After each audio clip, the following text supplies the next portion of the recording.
शिवछत्रपती इयत्ता चौथी परिसराभ्यास भाग 2 पाठ 15वा एक अपूर्व सोहळा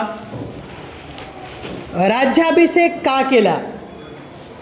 रायरेश्वराच्या मंदिरात शिवरायांनी स्वराज्याची प्रतिज्ञा केली।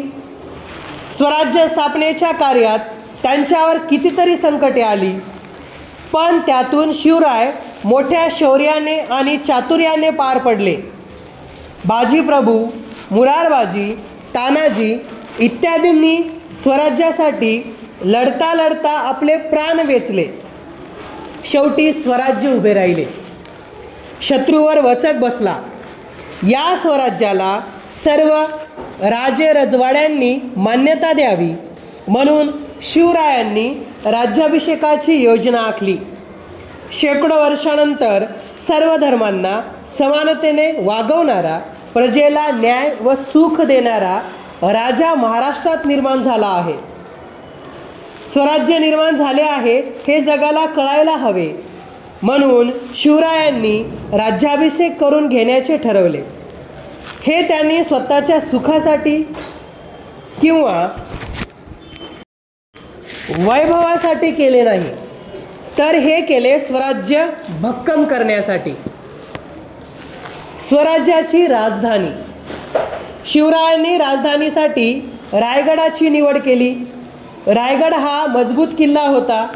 रायगडावर स्वराज्यावर देखरेख करणे सोपे होते, शत्रूवर नजर ठेवणे सोयीचे होते।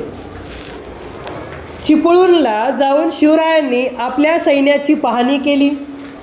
प्रतापगडाच्या भवानी देवीचे दर्शन घेतले, तिला भक्तिभावाने सोन्याचे छत्र अर्पण केले।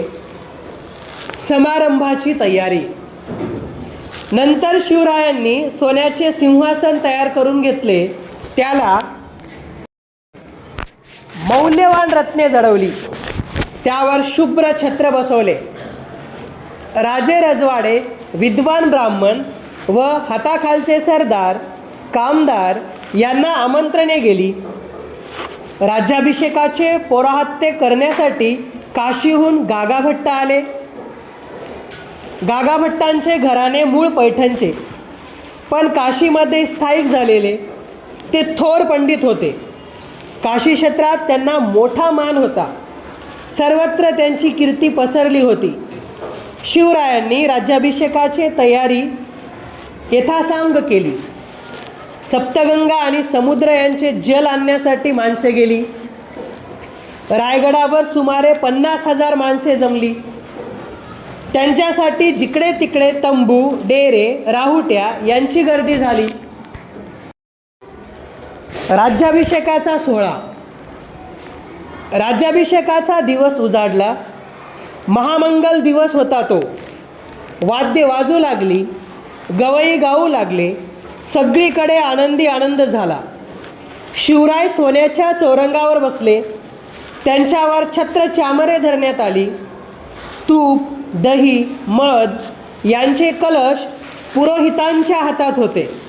गागाभट्ट यांच्या हातात सोन्याची घागर होती, तिच्यात गंगा, सिंधू, यमुना, गोदावरी, कृष्णा, नर्मदा व कावेरी या 7 नद्यांचे आणि समुद्राचे पाणी भरलेले होते। गागाभट्टांनी ती सोन्याची घागर शिवरायांच्या डोक्यावर धरली व ते मंत्र म्हणू लागले। घागरीच्या 100 छिद्रांतून शिवरायांवर जलाभिषेक झाला। मग शिवराय उठले आणि जिजामातेच्या पाया पडले। माँसाहेबांनी शिवरायांना पोटाशी धरले, त्यांच्या डोळ्यातून आनंदाश्रू वाहू लागले। त्यांनी केलेल्या 30 वर्षाच्या कष्टाचे चीज झाले। शिवबाच्या जन्माआधीपासून त्या माऊलीने मणी धरलेले स्वप्न आज साकार झाले होते। आईचा आनंद अश्रूंवाटे बाहेर पडला। शिवरायही गहिवरले। धन्य माँसाहेब, धन्य शिवराय। माँसाहेबांच्या भेटीनंतर महाराज सिंहासनावर बसले। त्यांच्याजवळ महाराणी सोयराबाई व युवराज संभाजीराजे बसले। अष्टप्रधान त्यांच्या दोन्ही बाजूंना उभे राहिले। गागाभट्टांनी सोन्या मोत्यांच्या झालरीचे छत्र महाराजांच्या डोक्यावर धरले व ते मोठ्याने म्हणाले, क्षत्रिय कुलावंत सिंहासनाधीश्वर श्री शिवछत्रपती यांचा विजय असो. सर्वांनी जय जयकार केला. गडागडांवर तोफा झाल्या. सर्व महाराष्ट्रभर शिवरायांचा जय जयकार झाला. अशा प्रकारे सन 1674 मध्ये शिवरायांचा राज्याभिषेक झाला. त्या सालापासून महाराजांनी राज्याभिषेक हा शेक सुरू केला. शिवाजी महाराज शेककर्ते राजे झाले. त्यांनी आपली स्वतंत्र नाणी पाडली. निरनिराळ्या देशांचे वकील या समारंभास हजर होते. इंग्रजांनी ऑक्झिंडन नावाचा आपला वकील नजराना देऊन पाठवला होता. हा सोहळा पाहण्यासाठी दूरदूरचे प्रजाजनही जमा झाले होते. शिवरायांच्या राज्याभिषेकाची हकीकत सर्व जगाला समजली. शिवरायांची कीर्ती सर्वत्र पसरली.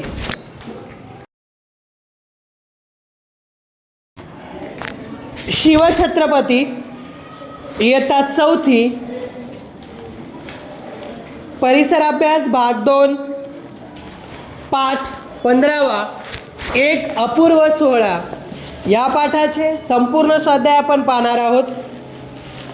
प्रश्न पहिला, रिकाम्या जागी कंसातील योग्य पर्याय लिहा.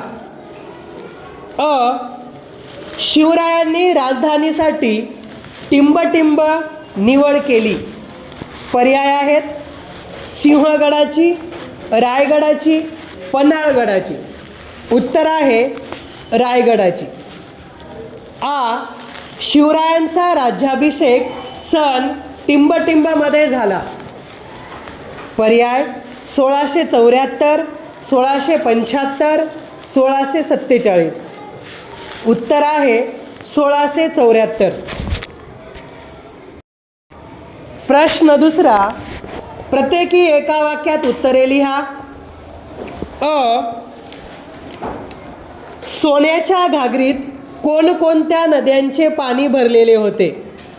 उत्तर, सोन्याच्या घागरीत गंगा, सिंधू, यमुना, गोदावरी, कृष्णा, नर्मदा व कावेरी या 7 नद्यांचे पाणी भरलेले होते.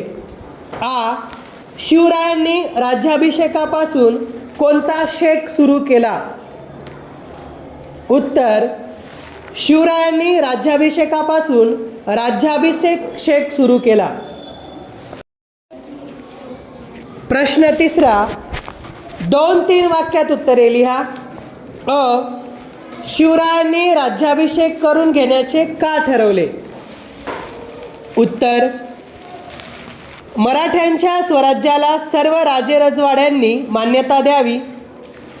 शेकडो वर्षानंतर सर्व धर्मांना समानतेने वागवणारा, प्रजेला न्याय व सुख देणारा राजा महाराष्ट्रात निर्माण झाला.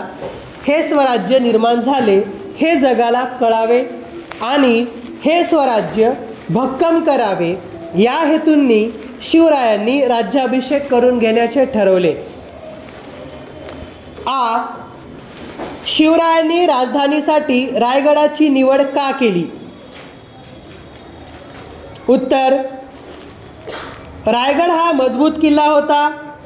रायगडावरून स्वराज्यावर देखरेख करणे सोपे होते. तेथून शत्रूवर नजर ठेवणे सोयीचे होते. म्हणून शिवरायांनी राजधानीसाठी रायगडची निवड केली. माँसाहेबांच्या डोळ्यातून आनंदाश्रू का वाहू लागले? उत्तर, राज्याभिषेकानंतर शिवरायांना पोटाशी धरताना माँसाहेबांच्या डोळ्यातून आनंदाश्रू वाहू लागले. कारण राज्याभिषेकामुळे जिजामातेने केलेल्या 30 वर्षाच्या कष्टांचे चीज झाले होते. शिवबाच्या जन्माआधीपासून त्या माऊलीने मनी धरलेले स्वराज्य स्थापनेचे स्वप्न आज साकार झाले होते. त्यामुळे तिचा आनंद अश्रूंवाटे बाहेर पडला. उपक्रम राज्याभिषेक प्रसंगी शिवरायांनी पाडलेल्या नाण्यांविषयी शिक्षकांकडून अधिक माहिती मिळवा. विविध प्रकारच्या टपाल तिकिटांचा संग्रह करा. त्याचे मित्रांच्या मदतीने वर्गात प्रदर्शन भरवा हे उपक्रम पूर्ण करायचे आहेत. संपूर्ण पाठाचे स्वाध्याय सुंदर अक्षरात लिहा आणि वाचन करा.